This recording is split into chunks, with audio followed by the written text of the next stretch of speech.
Now, this is how you can type a document on the iPhone.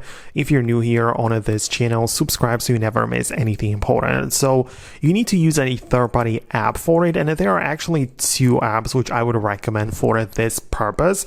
The first one is actually not this one, but the one called Pages, made by Apple. It's very likely that you already have it part of your phone, right? So it should be built in, and that's why I'm starting with this one.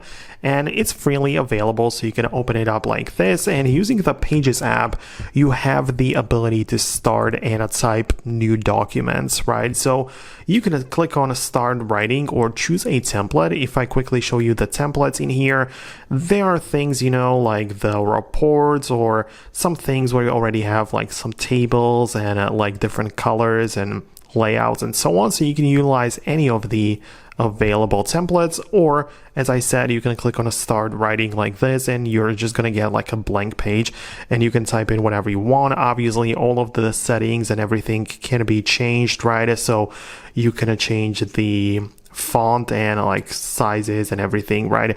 Just like every other regular document. And once you're done, you just have to export it as PDF or Word document or other types as well.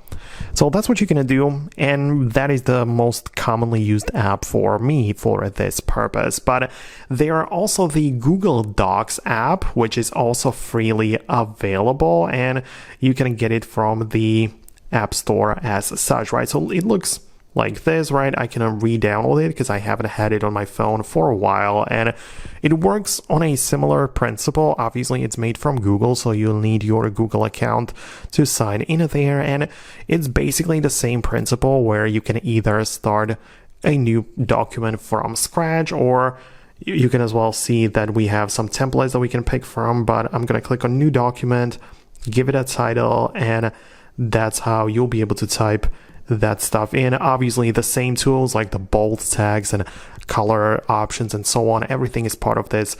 That's how you can create a document using another app. So it kind of depends on which app you prefer, but that's how it works. It's all free for this purpose. So let me know if you like it, hit the thumbs up and subscribe for more, and I'll talk to you later.